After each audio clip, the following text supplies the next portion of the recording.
everyone, and welcome back to my channel. First of all, I want to say thank you to everyone who has subscribed to this channel so far. It means a lot and warms my heart, and I'm really happy to be making videos for you. So today I thought I would elaborate on an answer I gave in my last video in the Q&A I did, which was about self-care techniques. Now, for this video, I decided to kind of reframe it more towards self-help and self-love, self-improvement. It all kind of falls under the same category, but it's really because I think self-care is something that's more personal than what I'm going to be talking about today, and it varies depending on who you are and your identity and marginalizations and access. So self-care is something a bit different. I'd like to focus more on self-help today. I have 3 tips for you. They're all kind of general tips that have helped me in my life. And I want to make it clear, first of all, that I am not an expert on this. I'm not a therapist or psychologist or anything like that.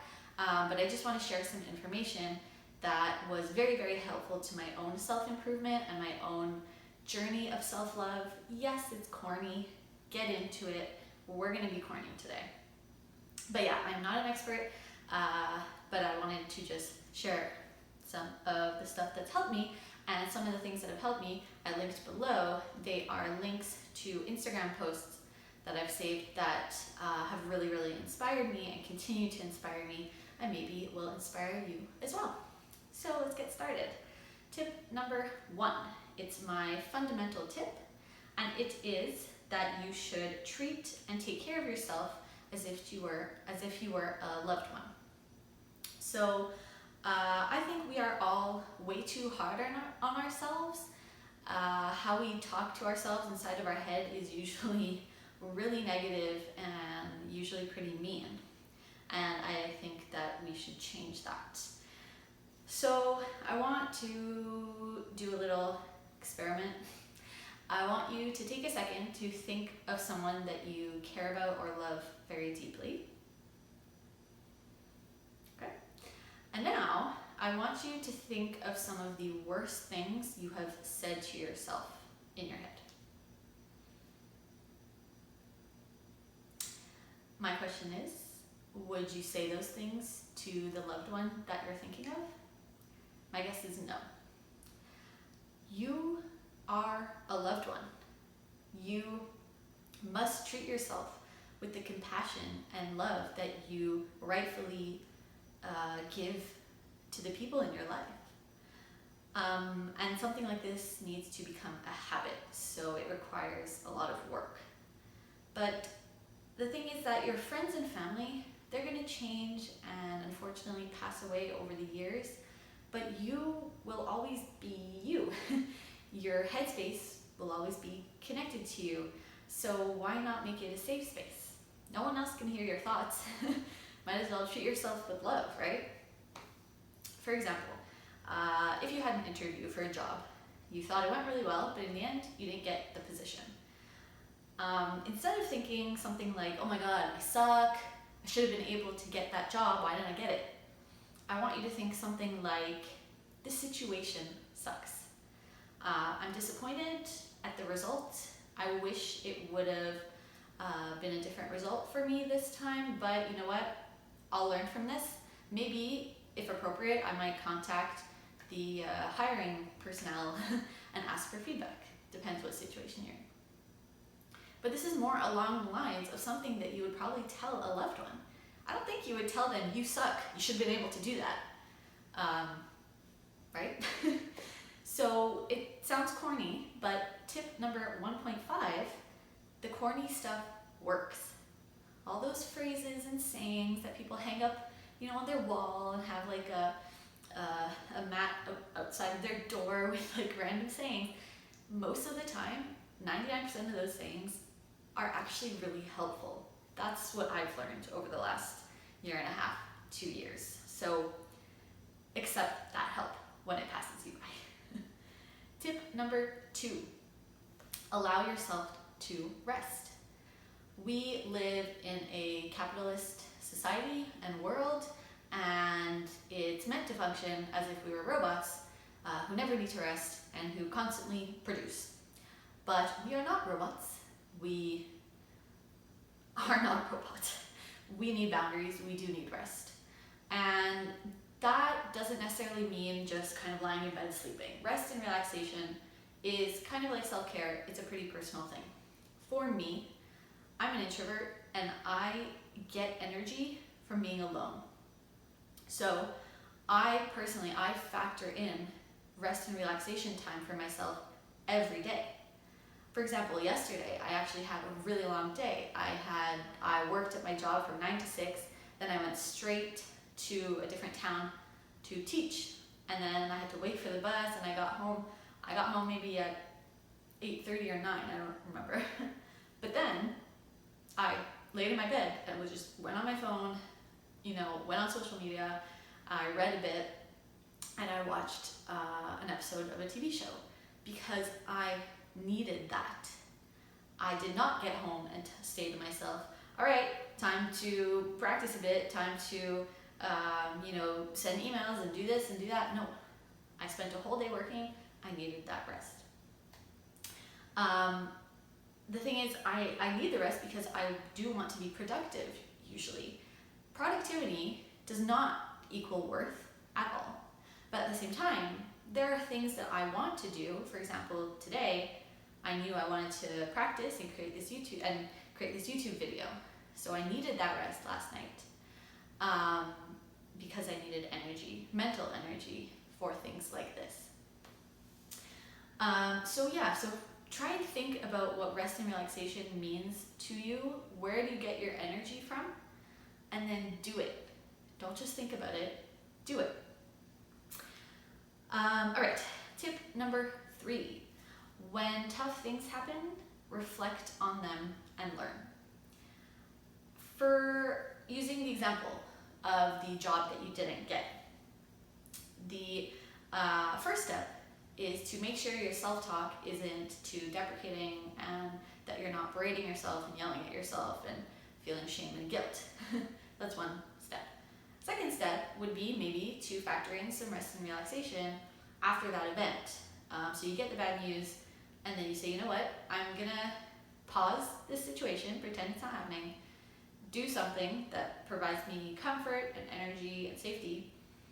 And then step 3 is that you do go back in your head to the situation and reflect on it. Now, this is obviously on your own timeline, depending on your schedule and your mental health and your life situation. It doesn't have to be the second after you receive bad news, you go and process it. But I don't think we should ever avoid processing tough things that happen to us. I think it's by not processing them that we develop things that are negative towards ourselves, and we struggle a lot when we don't process things. So I want you to reflect, assess the situation, ask yourself questions. How did you feel? How did you interpret this that person X said? Ask yourself questions, and especially if the feeling of shame comes up, you know that you hit on a situation that you really, really have to unpack. If possible, go to therapy to unpack these thoughts and feelings. Of course, I know that therapy is not accessible to everyone. Myself right now, I can't afford therapy. But if you're in school, often schools will have access to counseling that is free. That's what I did basically my whole student life since the beginning of high school up until university. But the thing with therapists is that they can give you concrete tools and skills to process and reflect on things. That's why I think it's so useful. Now, this idea does flow nicely into my warning that self-love and self-care and self-help, etc., does not mean that you can't or shouldn't hold yourself accountable for your actions and words. The bottom line is that you will cause harm to people in your life. It is impossible to live through life without intentionally or unintentionally causing some degree of harm to someone at some point. It happens to all of us. So yes, your intention will always matter. It's great when you have great intentions, but as I learned from someone named Levi Ajayi, the impact of your words and actions matters more than your intentions. So you need to learn how to recognize when you've caused someone harm, and you also need to learn how to apologize. It's not just saying, oh, I'm sorry. There's a way to do it, and I can definitely link to some stuff if you need help on how to apologize. And then you need to grow from it and try not to cause that same harm again. But we are all responsible for our actions.